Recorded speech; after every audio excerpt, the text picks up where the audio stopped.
Would you please join me in the serenity prayer?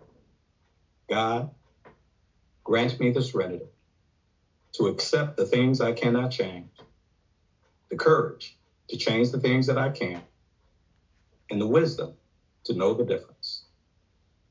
Amen. This is the forward as it appeared in the first printing of the Big Book in 1939. We of Alcoholics Anonymous are more than 100 men and women who have recovered from a seemingly hopeless state of mind and body. To show other alcoholics precisely how we have recovered is the main purpose of this book. For them, we hope these pages will prove so convincing that no further authentication will be necessary.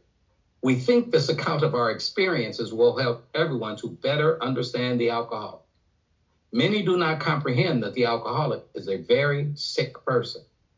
And besides, we are sure that our way of living has its advantages for all. Now, it is the purpose of this workshop to experience the recovery process as outlined in the Big Book of Alcoholics Anonymous, either for the first time or again, so we may better carry out and understand our primary purpose, to stay sober and carry the message to the still suffering alcoholic or addict. Now, we do this, as the Big Book suggests, as a group in a 1.5-hour meeting, which includes a 15-minute group conscience. We have a different reader each week whose responsibility is to keep us on track with what is being read. The reader will pause at each paragraph for comments, questions, problems, and experiences with what was just read. Now, we're here to talk about recovery only and to go through the 12-step processes outlined in the Big Book of Alcoholics Anonymous. Now, this is not an emotional or an intellectual exercise. This is a spiritual exercise so that we all can recover and experience that recovery process as we read it together. Crosstalk is allowed in a loving and supportive manner. Please try to relate your experiences only with your questions or your comments. Could you please repeat after me? Please, God, let us put aside everything we think we know about ourselves, our disease, this process, and you, God, for an open mind and a new experience. Amen. Good morning, everybody. My name is Ralph White. I am an alcoholic. Welcome to the Sunday morning, never too early Big Book Workshop, and happy Father's Day to all the fathers who are present on the platform. Welcome to anybody that's new. We welcome you to join us. We are at the beginning of this latest cycle through the book. So we are so glad that you've decided to take this ride with us. We hope you decide to make this a commitment and will come here and go through this process. And we can go through this process and experience the steps together. If you are celebrating a birthday, please put that in the chat. And remember, that's yearly milestones only. Put it in the chat to Ryan, and we'll be glad to celebrate your birthday with you at the end of the meeting. Again, if this is your first time with us, we want to remind you of our format. We're Big Book Workshop. We share only on what was read. We share as succinctly as possible, and we get in and out. That is pretty much it for this week. Let me... Ralph, can you let them know that the birthdays are not fronted either? It's just today or within the last week. So that if you're celebrating a birthday, it has to be today or within the last couple of weeks. And we'll be glad to celebrate it. If it's tomorrow, we'll celebrate next week with you. We are in the chapter, the forward to the second edition, Roman numeral XVIII. That is page 18 for those of you who speak Roman. In the Roman numeral XVIII, or Latin as it were. The first full paragraph in the spring of 1940. Take it away, reader. In the spring of 1940, John D. Rockefeller Jr. gave a dinner for many. Kathy, excuse me. Introduce yourself. Why? Okay, I'm Kathy. Hello, I'm an addict. In the spring of 1940, John D. Rockefeller Jr. gave a dinner for many of his friends, to which he invited AA members to tell their stories. News of this got on the world wires. Inquiries poured in again, and many people went to the bookstores to get the book, Alcoholics Anonymous. By March 1941, the membership had shot up to 2,000. Then Jack Alexander wrote a feature article in the Sunday Evening Post and placed such a compelling picture of AA before the general public that alcoholics in need of help really deluged us. By the close of 1941, AA numbered 8,000 members. The mushrooming process was in full swing. AA had become a national institution.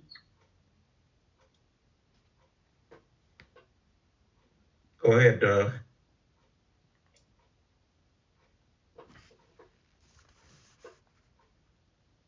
You're muted, Doug. Yeah, there we go. My name's Doug Rowell. I'm a grateful alcoholic. And it's not pointed out in here, but and a lot of people know this.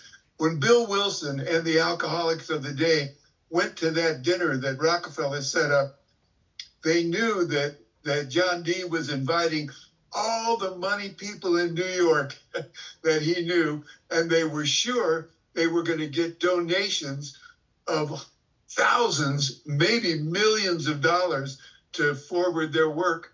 And of course, what really happened was John D. was sick that night, and he sent his son to talk to this group of people at the dinner. And he said, my father unfortunately couldn't be here, but he wanted to tell you people not to give him a lot of money, because one thing that could spoil this thing that's happening is money. And Bill Wilson said he saw dollar bills flying out the window. And of course, it may have ruined us forever, but it didn't happen. So that's what happened. Thanks for letting me say that.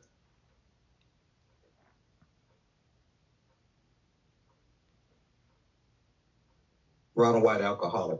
So we're picking up on reading now the historical part of the growth of Alcoholics Anonymous, how Alcoholics Anonymous started off from that first 100 in 1939.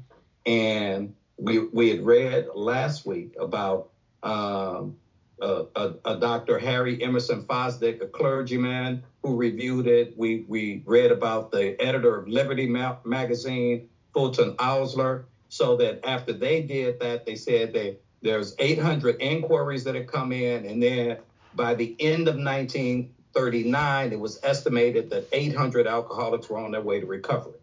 So now here, a year later, after those 800, you've got the dinner Doug just referenced, where they thought that they were going to raise funds to fund alcoholic hospitals and missionaries, and they were going to get out of hock because a lot of them were deeply in debt, and they were going from pillar to post. They're like us, when you're fairly new and you didn't tow your life up. I like to think about the early members of Alcoholics Anonymous, not thinking of them in a vacuum, but thinking of them just like us. People newly recovered, struggling to try to get back, not just in life, it's sober, but in life, trying to get back.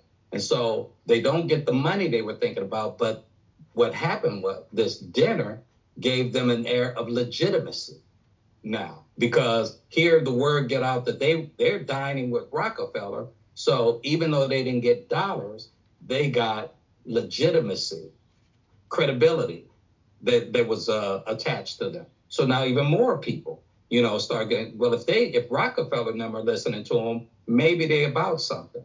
And so more people start coming in. So you see now with the numbers, 1941, we're up to 2,000. And by the close of 41, so you're talking about, they say in March 41, membership is at 2,000. So by December of 41, you're talking about in a matter of 9 months that they're now talking about AA numbering 8,000, from 2,000 to 8,000 And that's why they called it the mushrooming process, because everybody knows you got a few mushrooms on the ground, let it rain a little bit, and you go out there and all of a sudden they multiply. And that's now what's happening to alcoholics. You're getting a little bit of rain on it. You're getting some people talking about it, the word of mouth, and now the numbers are shooting up. Pamela? Good morning, never too early. I am Pamela, and I'm an alcoholic, and I'm also a history buff, and I also love the author group. So the thing that resonated with me with what we read today is John D. Rockefeller knew the tenets of the Oxford group. They believed that if you went to the upper echelon, it would trickle down, like Reagan's trickle-down theory. So I have written in my book, AA Members to Tell Their Stories. This was the first speaker jam for normal and rich people to hear what we do.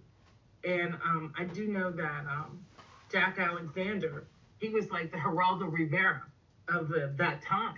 And he came in to blow us out the water. This is some bull crap, and it doesn't work. And what he found, to his surprise, that it did. And so when he came in with the ulterior motive, that motive, because God always shows up, regardless of what we do. And one last thing that really resonated with me is what Ronnie talked about. 9 months, less than a year, we increased by 6,000 in less than 1 year. Only the providential hand of God. So if you're new and you're here, this thing is miraculous. I have a friend of mine that calls this the magic of the book. And if this part might not be resonating and all that, blowing your hair back, for a geek like me it is, but just stick and stay and listen to how we got here, because we're doomed if we don't know our history, because we're doomed to repeat it. Thank you for letting me share. Shauna? Good morning, never too early. Happy Father's Day to all. What I like about this is that at this time in our history, we had just come through a war and the Great Depression, and they were funding this thing by their own money, which they only had very little of. A lot of them were living together, so they were strapped. These are alcoholics trying to make it work, and they had already drank up all their money, plus the things that were happening in our world at that time. So when they had this meeting with the Rockefellers, they just knew that the name alone brought the promise of big bucks. And Rockefeller said, look, you guys are doing good. We ain't finna give you a whole lot of money, but we are gonna give you some money so you can keep doing what you're doing. Attaboy. Thanks for letting me share. Thank you. Thank you, guys. So in come on, D.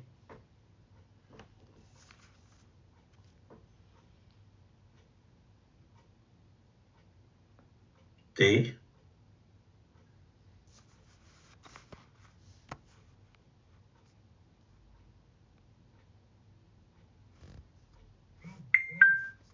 I'm sorry, my name is Dee. I'm an alcoholic who's, my mother in the late 30s or early 40s was at the railroad tracks in downtown Los Angeles, which is a pretty sad place to be. And she was going to stand in front of a train at the time.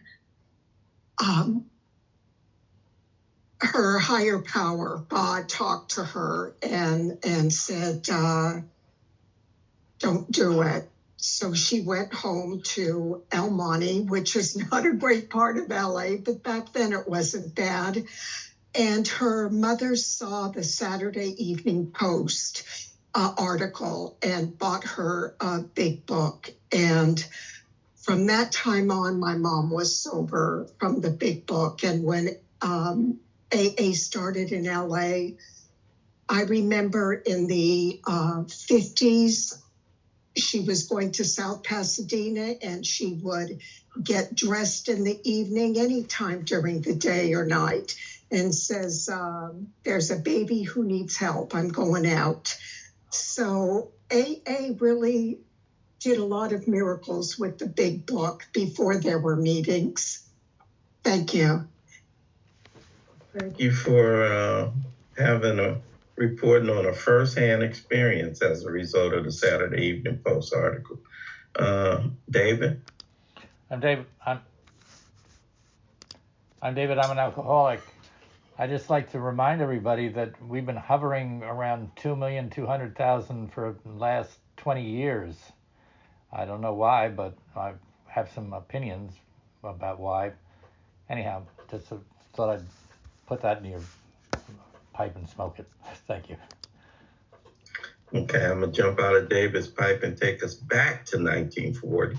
And in 1940, so we had the book come out in 1939. 1940, big deal. There were some milestone moments. One of the milestone moments was the dinner, the Rockefeller dinner. Had worked very hard to get this dinner spoke for. There had been a meeting prior to the publication of the book too. So Rockefeller's group had been involved in the formation of Alcoholics Anonymous almost from our beginnings. So they had this dinner set up and they were very excited. Now, although most of the drunks were, I used to think it was a bunch of middle-class white dudes. That's not the case. These were down and out people coming out of the Depression. For the most part, coming out of the Depression. And thankfully, you didn't have a bunch of middle-class people. I don't know that we would have had Alcoholics Anonymous. Most of the members, the early members, were what they used to refer to as last gaspers on their, down and out. Down, and it took that kind of desperation. Think about it. Prior to meetings, prior to the book, it took that kind of desperation. So these are the people. But the main people that they were talking about helping out financially was Bill Wilson and Dr. Bob. And the reason for that is particularly Bill. They didn't choose to go back to work.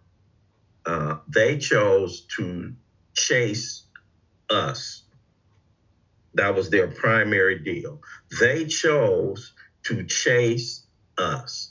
And so as a result of that, Dr. Bob's house was, in foreclosure. Bill and Lois had been moving around, pillar to post. And so they had the dinner. They had finally set it up, you guys. And just imagine if we got a dinner set up and we got Bill Gates, who's going to be there. Oh, my God. And we got this new organization that we know is needed, necessary, nobody, it's inoffensive to anybody. Everybody knows this is something that is a new light. And so they go sit down and they suit it and they tell their stories. They pick the ones that are going to go and talk. And Rockefeller has these businessmen. Now, John D. couldn't show up, so he sent his son, Nelson Rockefeller. Many of you are familiar with that name who are old. He ran for president a few times, but he sent Nelson Rockefeller. And so they get to the end of the night, and it's dollars up in there.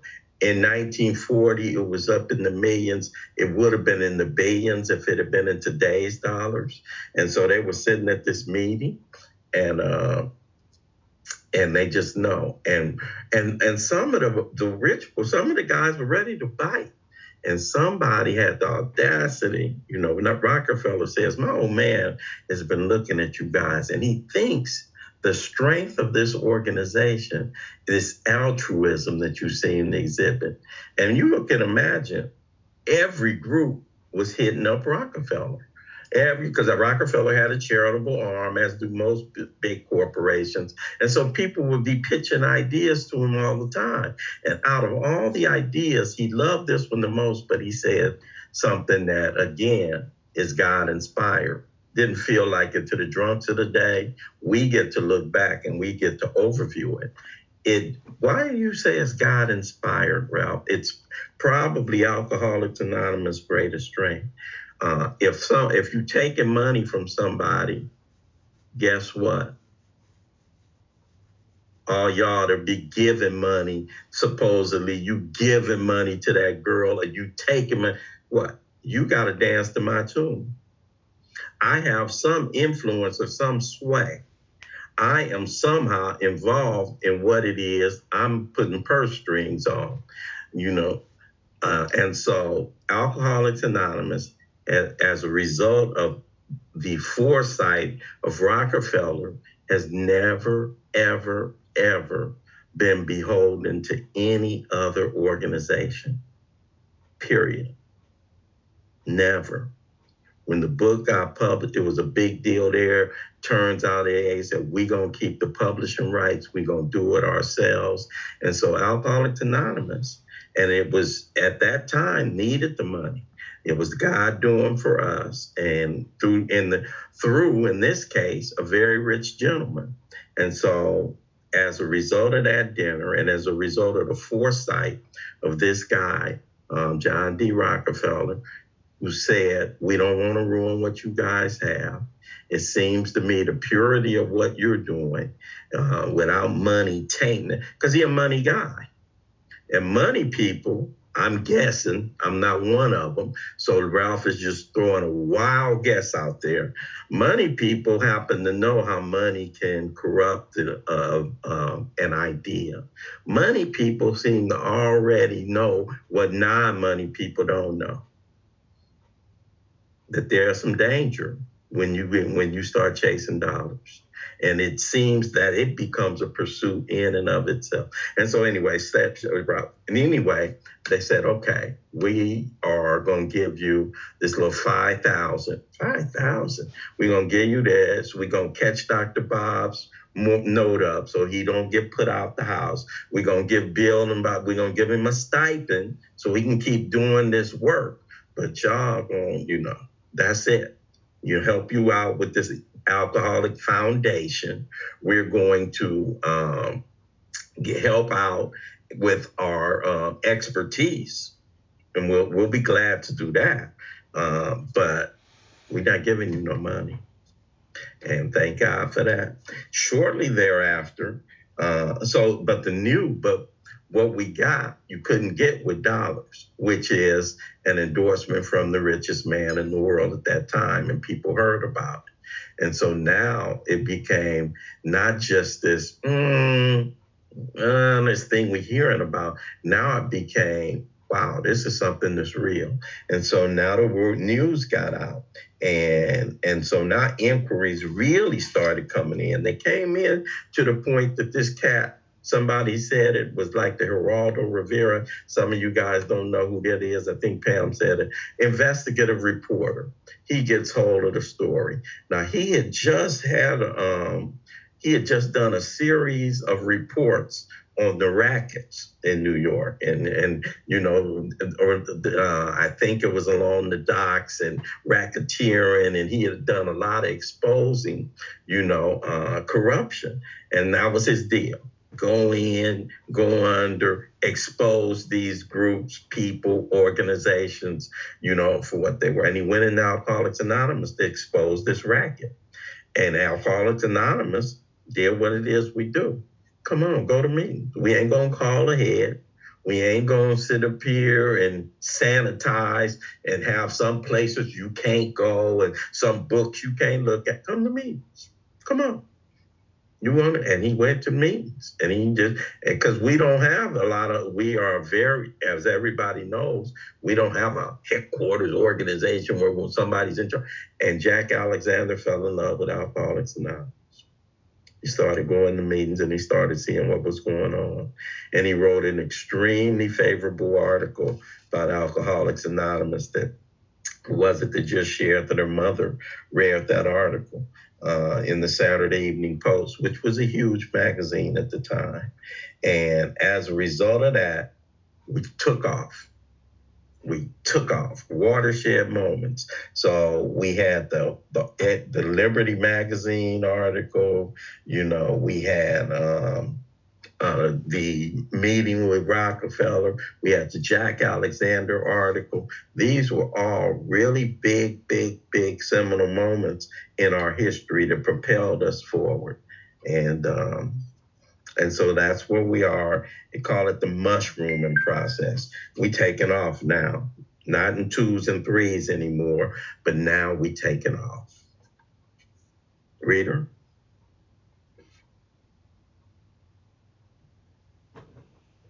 Our society then entered a fearsome and exciting adolescent period.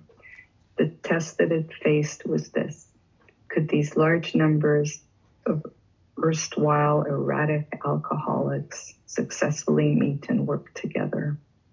Would there be quarrels over membership, leadership, and money? Would there be strivings for power and prestige? Would there be schisms which would split AA apart? Soon AA was beset by these very problems on every side and in every group. But out of this frightening and at first disrupting experience, the conviction grew that AAs had to hang together or die separately. We had to unify our fellowship or pass off the scene. Ronald White, alcoholic. There is Go on and let Arvis share. He's had his hand up. Okay. Go ahead, Arvis. Arvis, alcoholic. I just want to say during this time of the program, or Alcoholics Anonymous, is this was just at the beginning of World War II. Okay, December 7th, 1941, the U.S. got involved in the war, and there's a lot of evidence that the soldiers who fought, who were alcoholics, stayed sober. Okay, so I'm just saying that the actual people who were sober at this time, it even happened being together on the battlefield and coming home from the war. So there was a lot of unity at that time going through the Second World War, those who were in it and who were out of it during that time. So that's all I want to say.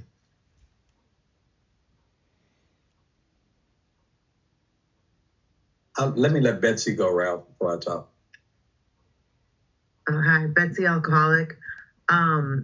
I'm gonna go way out on a limb here for a second. I just can't help but to not think I just got a job working at a convenience store. It's like a gas station, liquor store, candy, cigarettes.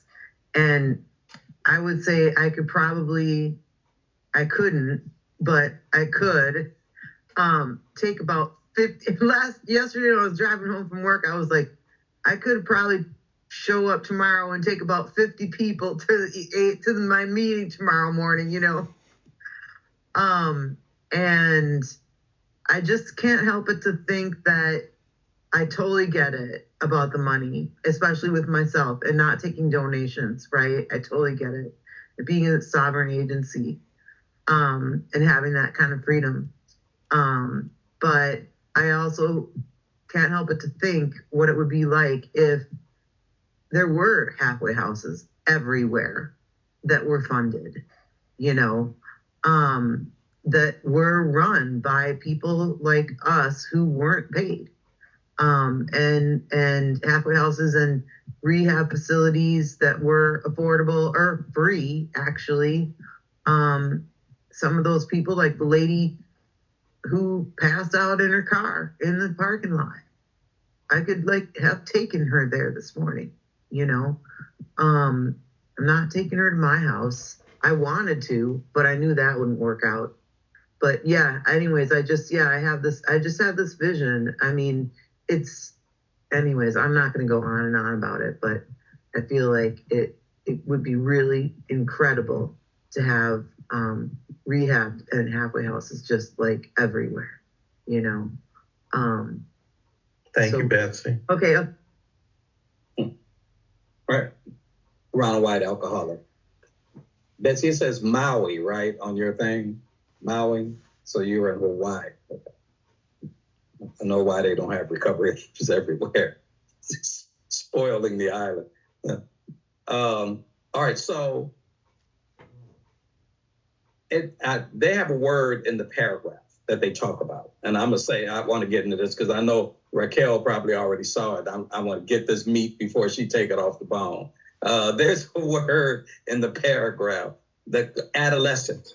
And I think almost we have about 474 people in here. A lot of us know what an adolescent is, right? That's one of those preteens. That's one of those persons who are just coming out of being a child, and they're getting into their teens. And that's those folks the ones that are the know-it-alls, right? Those are the ones that start to get old enough that they're they're not quite a child, but they're not mature yet, right?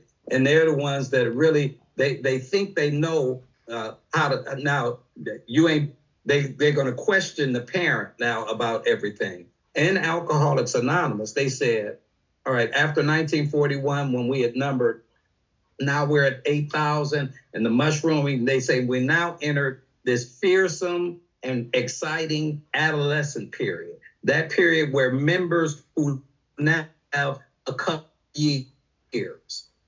See, we accelerate, as alcoholics, we accelerate the adolescent process because we don't wait to be teenagers. When we get about 2 or 3 years old, right, Candy? Now we think we know it all. Now we can start questioning the people who started the shit, right? And so that's what's happened. That's what happened. And now you're having groups spring up now all over. They're starting to spread out. And they're starting now to have their own membership rules. They're starting to have all the stuff that they said, quarrels over membership, leadership, money, strivings, all of that. See, even today, when I was new, I saw all this in meetings now. So imagine then. This was prior to them even having the 12 traditions. They hadn't even conceived of the traditions yet when all of this started happening. And it's a wild, wild west. You know, it's like everybody for themselves, right? You know, and it's like, and you're given a little bit of something, and now they're going. So I can't even, when we say the program is God inspired, it's miraculous that we survived ourselves through this period of change that have been going on, where it said we're having the frightening and disrupting experiences that are happening. Thank you. Raquel? Hi, my name is Raquel and I'm an alcoholic. And yes, I actually was thinking about another word, but I was thinking about the word beset, right? It's like I am actually now, AA is going through so many things, right? How are we a bunch of drunks, even today? Like I just cannot deny the presence, the divine presence within us. Because how a group of egomaniacs, crazy people who just want everything for themselves can survive and live together, right? And I'm not going to talk about the traditions as of now, because I know we're going to head into that in the following paragraph. But this is the opening and the beginning of them. And that's exactly why it says our tradition has shown us that, blah, blah, blah, blah, blah. And there is a line that I love in Tradition 9 that says that great love and great pain are AA greatest disciplinarians. We need no other. And don't you just love it? And I was thinking about what Ralph said before about the bottom people that came, the lower part of the barrel, whatever he mentioned, that is like how important it was to get this kind of people in the beginning. I know from my own experience that when I am in enough pain, I'm not going to question too much. I'm just going to do whatever you want me to do, you know? And I was thinking about this divine disturbance that can happen over and over again, right? In Alcoholics Anonymous. I'm just going to close with this line because I know we're going to talk about the traditions later on. One time I heard somebody talk about the traditions and he started by saying, just think about it. Where would you be today without AA? Just that. Where would I be today without AA? And how can I just totally embrace this information and not only just know it, but practice it, right? So just food for thought for the next paragraph. That's it. Clay? Hey there, everybody. I'm Clay, alcoholic. My favorite 2 words in the big book, erstwhile erratics. I love that. I remember my sponsor had me looking up the words. I see the definitions in the chat, and it's like erstwhile means previously, used to be, and erratic is inconsistent, you know, and this tells me that there's some sort of change that happens for me in my life, that how I used to be is not how I'm going to be if I do this thing that these people are talking about. I also think it would be a great name for a band. That's all I have. Reggie? edgy white alcoholic and addict. And I love this, the adolescent period, had the flying blind period where they wrote the big book. And so now they got the book written in 1939, and then we get into this where they talk about quarrels over membership, leadership, money, and the strivings for power and, and then the split. And because we had Akron and New York, and those were a lot religious thing, right? Because they were still going off the Oxford, particularly in Akron. And then they had those Lutherans in Akron, and they're wanting to convert the Catholics. They said, you got to do that if you want to get this. And so Clarence Snyder took that group off to Cleveland. And now the big book has been written. And the group that's working with the big book is the Cleveland group. And that's when they took on the name Alcoholics Anonymous. They're the first one who took that name on. So you got people arguing, and it's so good to see that we're human, right? This is not, and that's where we really see God in this. And so Hank Parkhurst left New York because he relapsed in New York after he helped write the big book, went over to Cleveland with Clarence, and now they're arguing about bills still and money, and it was just chaos. And it was crazy. And now they're mushrooming because they're using the big book, and they're now starting to send people out working the steps according to the big book, and our fellowship started mushrooming, and it started growing. And it was like the Wild Wild West. Everybody having all their own rules, all their own groups, and we're going to talk about that in the next paragraph. Ruth? Thanks, Ralph. Thanks, everybody. Almost took all the meat off the bone. So my name's Ruth. I'm an alcoholic. And, once upon a time, I didn't care too much about reading this stuff. And now I'm so fascinated with how, like back then, like Bill was a hustler.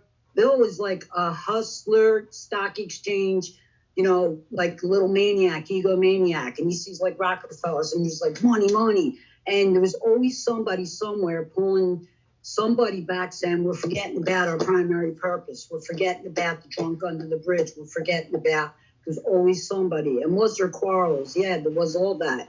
And yeah, that's how the traditions became our rules, to keep the money out of it. The Oxford group, religion and politics, broke them down. Hank, when he left, he was like, they're talking about Jesus too much and not about enough to the drunks. I'm taking this meeting. And they almost got fist fights. Like, you can't start a meeting over there. This was crazy back then. And like how we even came together, drunks, and managed to get the traditions together. And I'm just so grateful, and there's no question it's divinely inspired. I'm so glad I'm part of this. Thanks for letting me share. I'm going to preview just a tad on the next paragraph, but not much. In fact, I almost want to just share on the weight, but just to set the stage for the next paragraph. So this was not so much a time of change as discovery. Right? He was mentioning change. It was discovery. There was nothing to change from. This is brand new. So a lot of times when we say an adolescent period, Ronnie was referring to the kids now questioning the elder. Well, there was nobody to question. The whole organization was in its adolescence. There was no, like today, and we still have some of the stuff coming up today, but today we have people that are coming in and they are going against established traditions, or people are having, group conscious, and there's already something in place. So people these erstwhile erratic alcohol are now coming against something that's in, there was nothing. And in fact, there was no template and there was no blueprint. When you think about Alcoholics Anonymous, you have to think about, if anybody on here, and I'm sure on here we have business people, and we have people who start a business or who start an organization. And in the front end, you have some bylaws, you have some guidelines, you may have some rules and regs. You may at least have an idea of what I want this to look like. This is what our membership will look like. This is going to be our governing board. This is going to be our mission statement. This is going to be what we didn't have any of that. We had a couple of guys that got together, and then organically stuff started happening. Now, these couple of guys got together under the umbrella of an existing organization, the Actor Group. And that was the infrastructure. But coming out of that, coming out of that infrastructure, now what are we going to look like? Are we going to look just like the Actor Group? Are we going to look like we don't have anything else to model it after? We can't model it after the Kiwanis Club. We can't model it after, I'm sure some members, if you were thinking about starting something that was spiritual in nature, well, what my church looked like this, the Oscar Group looked like this. Well, I'm coming from, business thing background. It looked like, and so the test, which is what is in this paragraph is, okay, Ralph, this is what it looked like in 1940 and 41 when we finally started getting people in. We are scattered in different areas. Primarily we were starting in New York, Akron, Cleveland. We stretched out to Detroit now, and around that time we started moving out to some other areas, and so every time we moved out, the people who started it were the ones carrying these ideas.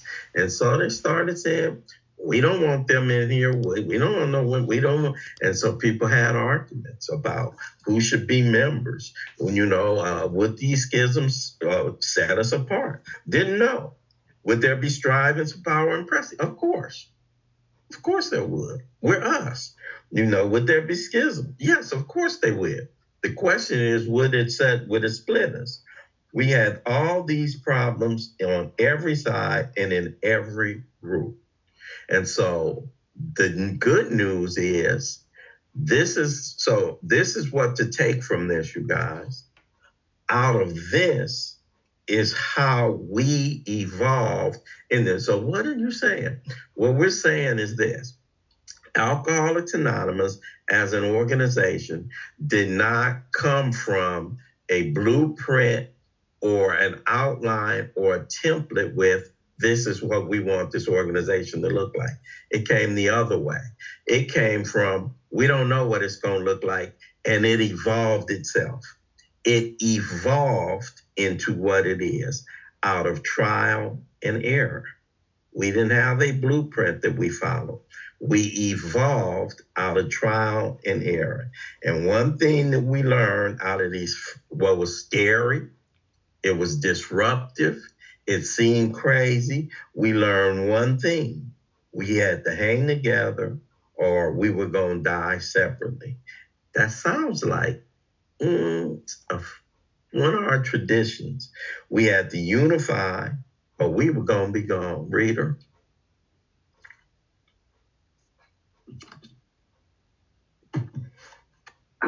As we discovered the principles by which the individual alcoholic could live, so we had to evolve principles by which the AA groups and AA as a whole could survive and function effectively.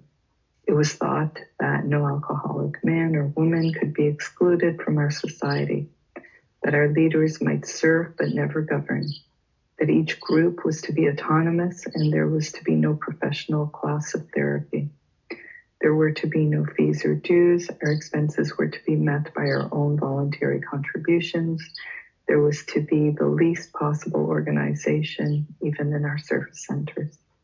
Our public relations were to be based upon attraction rather than promotion. It was decided that all members ought to be anonymous at the level of press, radio, TV, and films, and in no circumstances should we give endorsements, make alliances, or enter public controversy. Kathy, could you read the next paragraph as well?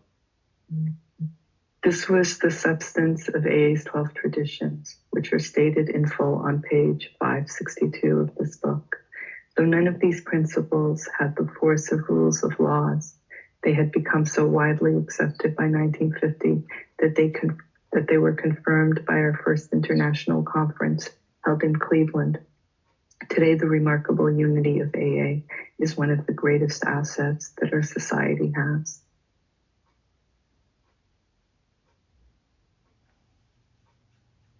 Rooster? Happy Father's Day, everybody. I'm Rooster, and I am indeed an alcoholic.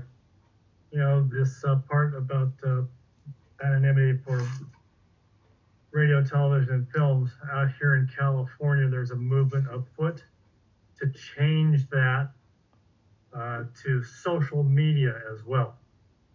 Why? You know, this book has been in place for a long, long time, and now somebody's trying to change it. It's one of the other AA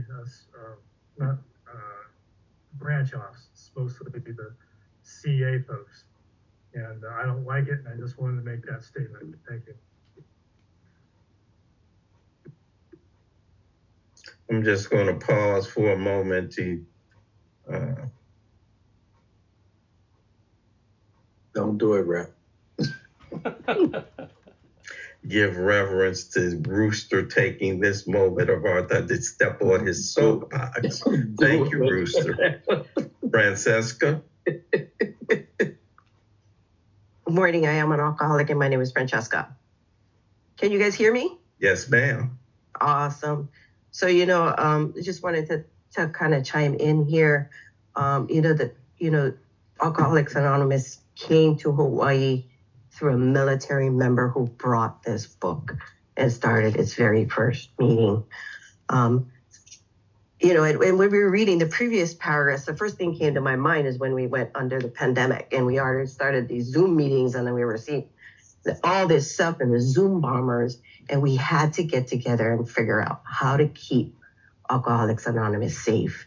And this is what this paragraph tells me. It talks about safety in Alcoholics Anonymous, and that in order for me to be a part of this organization, there's some things that I need to do, that I need to consider before I become a member of the fellowship, before I become a member of this society or this organization, and at this point, my sponsor's just telling me to suit up, show up, bring the body. Hopefully the mind will follow. Just be willing to be willing to be willing, and everything will come. And that's what I wanted to share. Thanks for letting me share. Okay.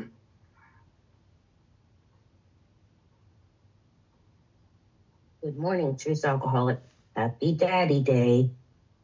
Hallelujah, hallelujah, hallelujah, AA. We are breathing. They're a hot mess. I tell you. I think that's why I just, I see me in all of this. It's kind of like, I think about if I was in the beginning of AA, I'd be figuring out how we can make some money. I'd be doing shit like that now. You know what I'm saying? I'd be like, okay, let me run this. I got this. That's just, so it just helps me to see even when I have commitments and can't wait to rearrange the chairs and do what I think, y'all haven't been doing for a while. And so the fact that I think also of this resilience, whether it was determination of whatever, they're like, we got to figure this out. Mm-hmm. And when I read this, it's kind of like, how are we going to do this? Oh, pass off the scene. We're not even going to be here no more. We keep tripping like this. Still happens to this day where these traditions, we were just talking about this at a meeting last night, where I had shared that, right? There's no rules. Nobody really runs anything. There's no laws. And somebody came in and was like, I have to correct her. You know what I mean? He's already wrong. I was like, okay, so can we enforce the law that nobody governs? You know what I'm saying? Let's start with that one. So I was just looking at all these things. Everything in here is a result of an experience, right? I can't imagine them that brilliantly sitting down saying, let's start with this. I've started companies and I base it on previous companies' experiences, but they're basing this on experience. All these particular areas that now we understand are traditions, and it says it's our substance, is what allows us to keep going. was based on, that means all this was jumping off. We don't come up with stuff just because it's a good idea. Some of this stuff was happening. Now let's see how we can stick together. And what still fascinates me is that there is, even though people think there may be AA police, there is no AA police. If you ever call World Service, because I've done it, to complain about some folks, they always say, well, we can't tell anybody what to do. However, we suggest. And this has worked. We had 89 years. Most people would look at this as a very unusual organization. How are you even surviving with these traditions? But it tells me today the remarkable unity of AA is one of the greatest assets that our society has. That is profound for a drunk like me who may not have no money, who is tired of people telling me and running me and telling me what to do. I'm terrified of my neighbors or my job, anybody knowing that I could come here and somewhat, if we kind of live by this, it's a safe place for me to be. And I still feel safe in AA. I think I heard the word safe because of this. I'm grateful they had their bumps and bruises and the wherewithal to come up with this. And we're still growing and learning and stretching. And so this is our great asset. It's been my experience so far. None of these principles had the force of rules of law. They have become widely accepted. Even that, we accepted them because if we don't, we will perish and I will die. I need you guys. Thank you. Thank you, Tay. Janet? Hi, everybody. I'm an alcoholic, and my name is Janet. And thank you all for doing service, and happy Father's Day. You know what? This tradition is so important, as it's just been said. And, you know, even Bill, when you see pictures of him talking to various groups, he is so clear that you cannot show his face, that the pictures that you'll see his back, and then you'll see the folks that are listening to him. And, you know, what a powerful example that he set and others set in the very beginning, the importance of anonymity, press, radio, and film. And, you know, Dr. Bob said that, you know, we're in the meetings and we can, you know, I can say what my last name is because we're in the meetings of Alcoholics Anonymous. But in order to keep our anonymity, it's got to stay in the meetings, you know, and I really appreciate that because, as was just said, you know, I feel safe in the meetings.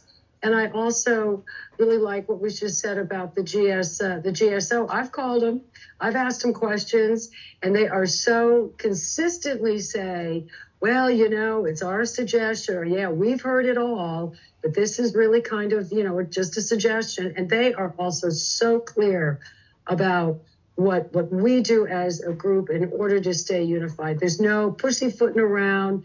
There's no ambiguity. They are so clear about this. So I so appreciate this tradition. And I really hope that we continue with it moving forward. That's all for me. Thank you. Jacob? Hey, thanks, Ralph. I'm Jacob. I'm an alcoholic. You know, I'm surprised no one's mentioned this before, but, you know, like all of this was like born out of like you know, our ability to survive is reliant on our humility. And all of this, I think, maybe was born out of like Bill and the other co-founders, like necessity to stay humble.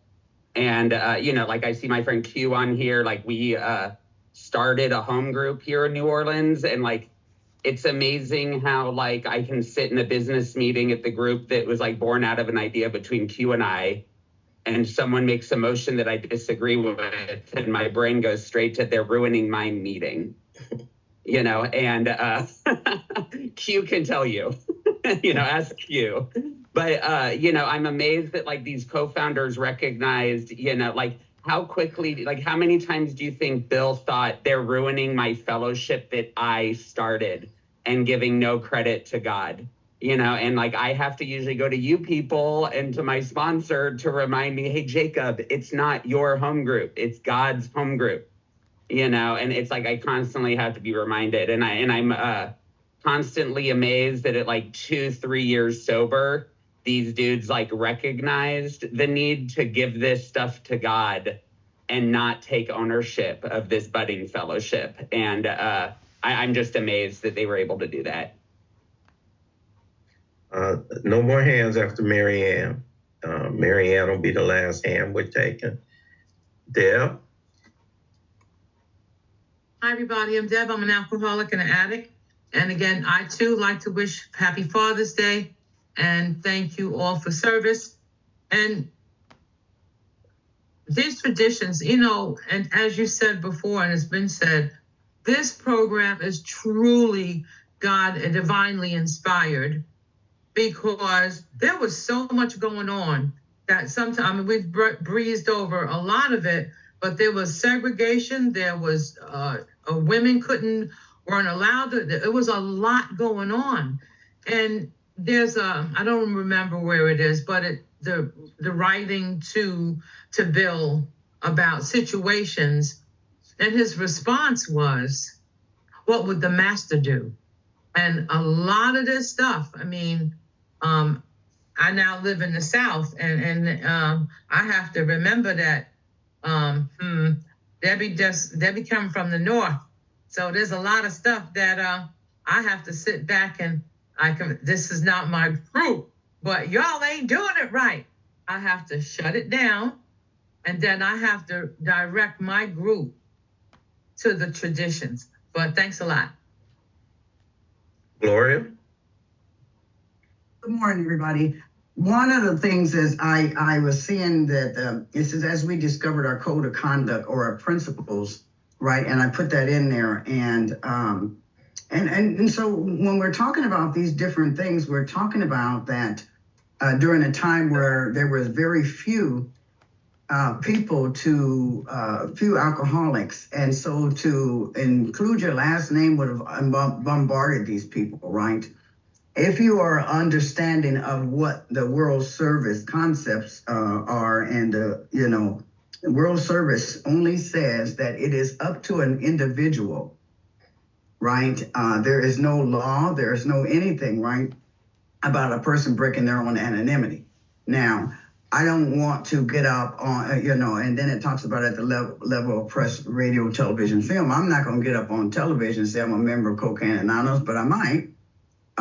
Because I don't want to if I go out, then they're like, oh, that Cocaine Anonymous don't work, right? But because I stay connected and I have this power that's much greater than me, I would tell anybody, but that is my choice, right? And so when we're talking about what happened in 1939, we're at 2024. And so, Ralph, you said it earlier, evolved.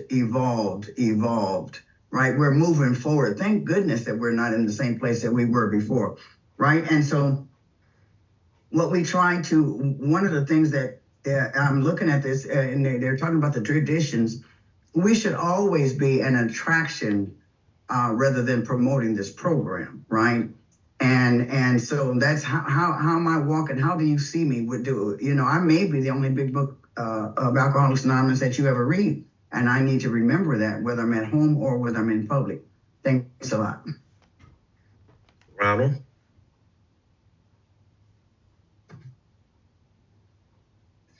Good morning, everybody. Happy Father's Day. My name is Ronald. I'm an alcoholic and an addict. And I'm fascinated that they had so much of a foresight way back then to have the foresight to see that this evolution was going to be necessary today, because even right now, as many different fellowships as it is, those skirmishes are so much possible that where the AA message could get diluted, but it happened because of these traditions. And the blessing is, had they not been allowed to evolve even more to this day, we wouldn't even have this Zoom meeting, this meeting, because there was a question if this was communication was of the wrong manner. And even now they're voting on how to change the 11th tradition.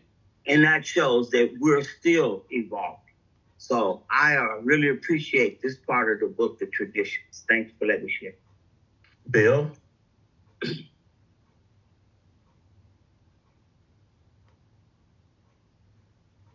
There we go. Happy Father's Day to everyone. It's good to be here. I'm an alcoholic named Bill. And I thank God for the traditions. There was a time, but you may find this hard to believe, that there was a county that held a county conscience meeting to ban me from AA meetings in that county. And my behavior was reprehensible. I wasn't sober at the time. I was taking soap and toilet paper out of the bathroom and stealing money out of the 7th tradition. And I wasn't talking very kind to the people there. And the first guy that spoke, there were 200 people at this meeting. And the first guy raised his hand and said, I'm not a member of this group. And they said, you have the floor. He said, all I know is thank God they never asked me what I did the day before I got sober. And he was done. And the second guy raised his hand. He said, I am a member of this home group and I'm appalled. He said, we have a group conscience meeting once a month and we can't get 10 people to come. He said, but tonight we're ready to lynch one of our own. And it's standing room only. He said, Bill Swan's not our problem. We're the problem. And the reality, when I heard that, Ralph, I got sober for like a couple of days. I ran down there and told you can't keep me out of AA. That's up to God. I quit saying that because the next day I got arrested. You know, pride comes before the fall. But thank God there's never a limit on how many times or what the duration is to come into a meeting of Alcoholics Anonymous. Where else am I going to go? And I came in one more time than I left and something happened. You know, I'm here visiting my mom today. You guys know the story. And there are days my mom has more gratitude for Alcoholics Anonymous than I'll ever have, Ralph.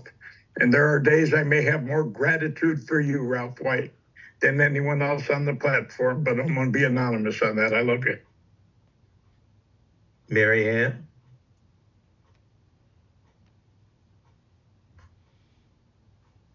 Good morning, everybody. Love this meeting, and it took me years and years to appreciate the traditions, and I don't know, I was trying to think about it myself like 5 or 10 years till I really got into it. And I remember us having tradition meetings and everybody be all blah, but today, 35 and a half years later, man, they're everything to me, really. I could sit and talk about the traditions all the time, although you guys are way better historians than I am, and I appreciate that because I love learning. Whether I'll remember or not, I don't know. But yeah, just protecting our program. And, you know, I've come across where, you know, they wanted to kick people out. And thank you, I think it was Bill that just shared, but, you know, sharing his honesty. And we got to remember where we came from, you know. And what's really blows my mind is how the heck, I mean, a lot of these guys, early sobriety, came up with these ideas when it took me forever to realize what my defects and how they were affecting me, that I was power driven or, you know, attention seeking or whatever it may be that could have ruined our program, that we had to get these traditions in line. How did they know, you know, because gosh, I'm still learning today sometimes. It took me a long time to really realize my defects and how they affect others, you know. Even though I wrote them down, I did the steps, but really to realize, you know, deep in your heart. But thank you guys. Love you all. Bye.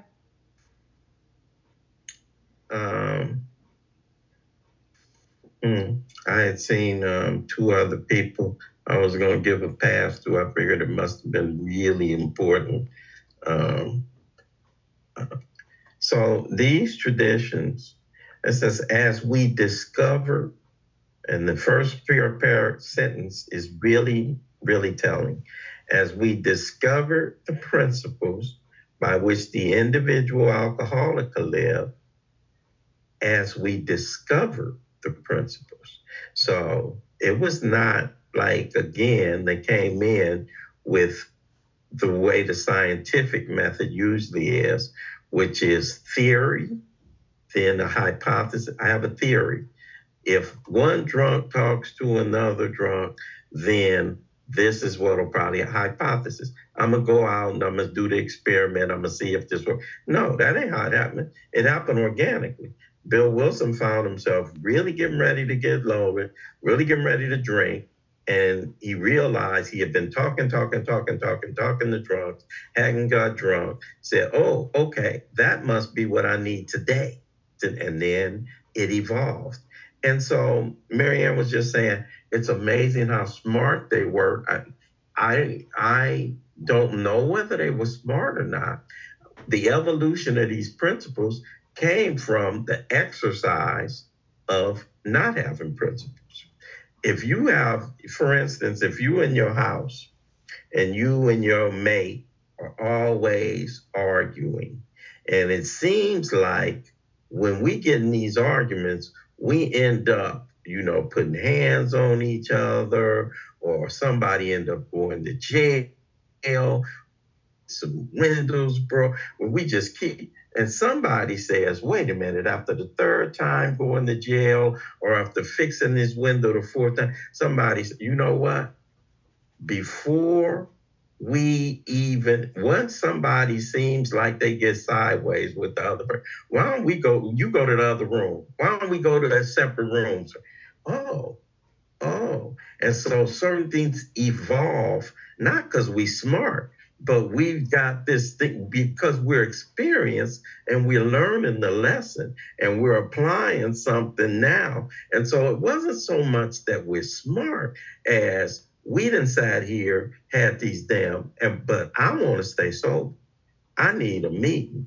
I need to stay together. So that's the thing, particularly when I want to stay. Now, if you don't want to stay, that's different. Then keep on having. But the thing about it is, I want to live. And they discovered, and that's why these last gaspers, as it were, that's the only reason that it hung. And they say, as we found out, we had to unify or we dead. So we got to work it out. Otherwise, I would do what folk like us always do. Get a middle finger and fuck you. What? Man, I ain't. So why didn't we give the middle finger? Because something was bigger than the argument. I got 60 days. I got a year. That's bigger than the argument over, wait a minute. I was here first. Now Gloria come bringing her ass up in here and want to come in here trying to tell me something. And she, what? But this idea about staying sober outweigh, and not the idea of the reality that for somebody like me, I haven't picked up in 18 months, or I haven't picked up in 9 months, or I haven't picked up. And that was so powerful. That's the only thing that was, think about it. Hard-headed, power driving, we'll leave them right now. But just think then, want to leave. So these things didn't come because of virtue. They didn't come out of intelligence per se. They came out of necessity. And I believe, looking back, and they came out of grace. I believe, looking back, that they came out. But trust me, it says, work with these erstwhile erratic, up to this point, they inconsistent. They crazy. They don't listen to nobody, And somebody alluded to, somebody at the chair was like, so if you're going to join this organization, we want you to know you have to adhere. No. If you're going to join, you don't have to. That's the other beauty of Alcoholics Anonymous. Although we have these traditions, we don't tell Bill Swan, you got to agree to abide by them before you come to us. You don't have to agree to do shit when you come to us. Unlike church, you don't have to promise to act right. You don't have to come right to get right in Alcoholics Anonymous. You come as you are. You come as you are. That's another one of the amazing things. In the 12 and 12, it talks about, and I think Raquel might have mentioned it before too, our disciplinarian is we get drunk if we don't adhere to the rules. That's our greatest disciplinarian. And so still, but the big thing, the takeaway out of this is we discover the principles and we evolve the principles by which the groups and AA as a whole could survive and function effectively. We evolved them, you know, and we evolved them not out of our virtuous part, but out of our defective stuff, out of our bumping into each other. And it's the bumping into each other that made these things come through, that gave us our first tradition, common welfare. That's the only thing that stopped us from giving the middle finger and leave. Commonwealth, oh man, really? You know, nobody could be excluded. Where did that come from? Trying to exclude people. They kicked a woman out of Alcoholics Anonymous in Los Angeles, wrote a letter to central office saying it. They tried to kick those. That's where it happened. It didn't happen because not just people said that's a good idea. It happened because people were getting excluded. Groups were other places saying, no, this is it. And then somebody said, well, wait a minute. You know, over here, we got to do it like this. So then it turned out, you can't tell me what to do in Los Angeles. Like Deb Gibbs said, oh, okay, you know what? Y'all do what you do, long as it don't affect everybody. You can't do what you do and give AA a bad name, though. You can't do what you do and sit up here and start selling, selling cookies and raising money for, funding trips for people under the name out. No, that affects AA as a whole. But that's where all this stuff came from. You know, the fact that we have the anonymity it didn't come from the fact of people not being in the public eye. It came from the fact of people being in the public eye. Gloria mentioned one thing. They had a very famous person, catcher for the Yankee Indian, a very famous athlete, putting him out there as a spokesperson for AA. He got drunk. We learned we can't do that. We cannot do it. And for lots of other reasons too, but that's that's where the lessons come from. So the lessons came as a result of almost every one of the traditions we have came as a result of somebody doing what the tradition addresses. Almost every single one of them. Jacob mentioned the humility that is said is at the bottom of all our traditions. And that humility, Bill Wilson was, famously, and it came across 3 or 4 traditions. Bill Wilson was famously offered a really, really, really big position. And he was offered a lot of money for this position. And it was going to be a professional therapy class. And he got excited because he needed it. He needed this. And he came back to the group and he was excited with them. And he was met with stone silence. And he was like, wait, y'all ain't happy for me? And they were like, Bill, are you really serious right now? Now, that was a cold thing too, because a piece of that, when I think about it, is, yeah, I know my life is on the line. Yeah, I know that this was a really big movement we got going on, but I wonder how much of my selfishness was, Bill, you can't go and take this. You are my shit. I'm trying to stay sober. You are an integral part of this deal. But however it went, they told him this ain't a good idea. Bill Wilson was so much the right person to be our co-founder, you guys, because he was a power driver and he was a hustler to a certain extent or a certain degree, but he had a tremendous sense of self-awareness, and he had a tremendous sense of when it came down to humility. He answered every letter personally that he could that came into New York. He listened to the group, which was huge. I started this shit. How you gonna sit up here and vote on whether or not I should get these? But he listened. and he responded. That's where group conscious really came from, because of so much came in him. And so much of our evolution is as a result of how he navigated what came his way. I'm going to take the first man's hand to read next week. Ronald, you will be reading next week. Ryan, over to you. Happy Father's Day again, fellas. Thanks, Ralph. All right. I have a whole lot of people who helped make this meeting possible, and I'm going to start with the graders. Ruth, will you introduce yourself, please? Everybody, Ruth Alcoholic, honored to be of service. Never too early. Love you guys, gals, guys. Thank you, Ruth. Also greeting in the morning, Stacy. Morning, everyone. Stacy Alcoholic. Happy Father's Day. And again, it is, just like Ruth said, it's an honor and a privilege to be here early in the morning and admit everybody. I'm going to keep coming back. Thank you. Thanks, Stacy.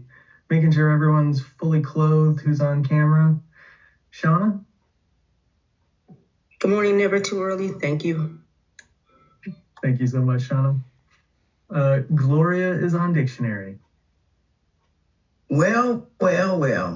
Good morning, everybody. My name is Gloria, and I'm an alcoholic and addict, and it's just always a blessing to be here.